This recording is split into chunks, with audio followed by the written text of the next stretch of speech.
vous entendre demander des HLM à Neuilly. Mais je connais le département. Neuilly-sur-Seine, pas Neuilly-sur-Marne. Oui, mais pas seulement dans cette banlieue-là.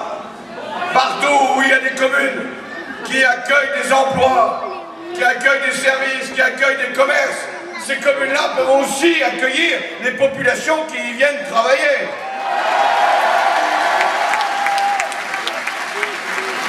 Moi, je refuse.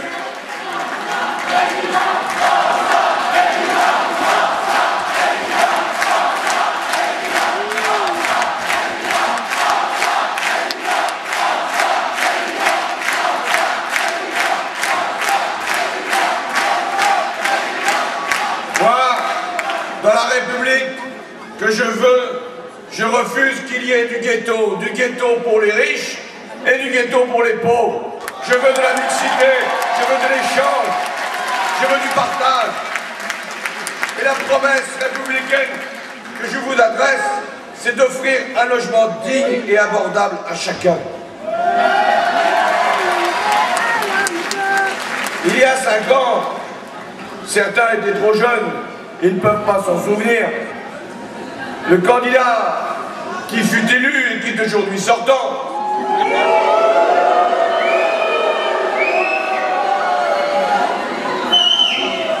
vous l'avez reconnu, avait promis.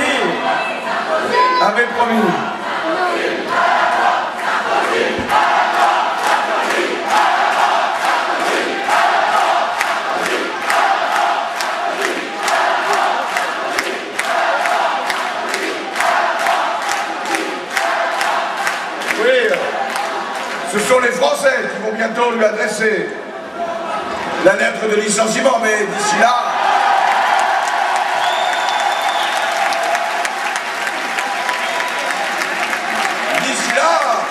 il faut les convaincre. Ce n'est pas fait, ce n'est pas acquis. Eh bien, revenons à ce qui s'est passé en 2007. Parce que, en 2007, il fut élu. En 2007, il avait promis le droit opposable au logement. C'est-à-dire la possibilité pour chacun qui cherchait un logement pouvait déposer un dossier pour obtenir un droit qui serait reconnu par les tribunaux et qui permettrait le moment venu d'avoir un logement. Les malheureux qui se sont engagés dans cette procédure n'en ont jamais trouvé la fin. Le droit a été posé, mais jamais en définitive reconnu. Eh bien moi je veux ici affirmer des engagements que je tiendrai, pour les jeunes notamment, faire en sorte que chaque jeune puisse avoir un système de caution solidaire qui fasse qu'il ne soit pas obligé à l'avenir, pour obtenir un logement, de présenter une caution, un salaire, un contrat à durée indéterminée, bref, des conditions qui l'excluent et qui font qu'à la précarité du travail s'ajoute la précarité de la résidence, la double peine.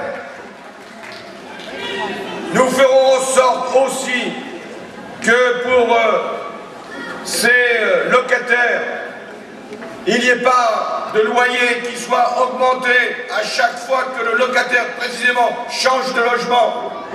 Et donc nous encadrerons les loyers dans les zones de tension pour permettre à chacune et à chacun de pouvoir accéder à un logement. Nous créerons plus de logements sociaux, et tous les terrains de l'État, et il y en a de nombreux en Seine-Saint-Denis, seront mis à disposition des collectivités locales pour construire.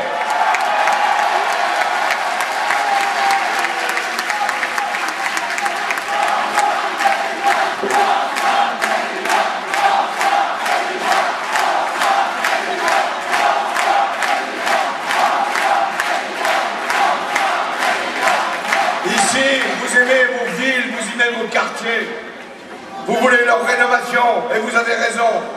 Mais en même temps, que l'on réhabilite des immeubles, que l'on abat des bars, que l'on construit d'autres tours ou d'autres résidences, on oublie les services publics, l'accompagnement, les associations, bref, l'humain. Eh bien, nous rétablirons, nous réinstaurerons l'humain à côté du bâti, parce que vous avez besoin de bureaux de poste, de commerce, de services publics, d'écoles. Vous avez besoin de ce qui vous permet de vivre dignement.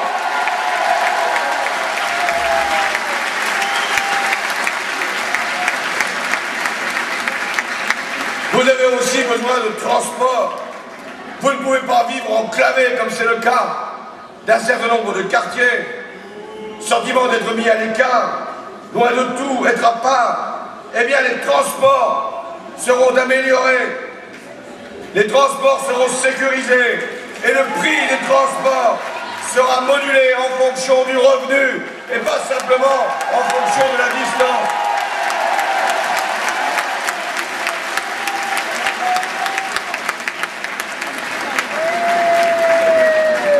Mes chers amis, je veux vous parler avec franchise, nous avons beaucoup à faire ensemble et j'ai beaucoup à vous demander. Ce que je vous demande, c'est d'être des citoyens à part entière, c'est de ne jamais renoncer à vos projets, à vos rêves. Ici, il y a beaucoup de jeunes. La Seine-Saint-Denis est le département le plus jeune de France, soyez-en fiers. Eh bien, jeunesse de France, ayez de grands rêves, de grandes ambitions. Poussez les murs, repoussez les limites, dépassez les barrières.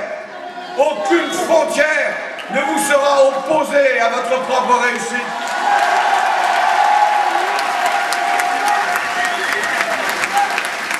Et le prochain président de la République aura pour mission de vous faire réussir. Et je créerai un grand ministère de l'éducation, de la jeunesse, de l'avenir. Parce que je veux que dans toutes les villes, dans tous les quartiers de France, les enfants aient toutes les conditions pour arriver à l'accomplissement de leur destin. Il y aura pour l'école une lutte contre l'échec scolaire. Je ne peux pas admettre que 150 000 jeunes décrochent chaque année, parce qu'ils décrochent non pas de l'école, mais de l'avenir. La moitié de ces décrocheurs sont dans les quartiers populaires. Eh bien, c'est pour ces quartiers-là, et c'est pour lutter contre l'échec, que j'ai annoncé que je créerai 60 000 postes dans l'éducation nationale.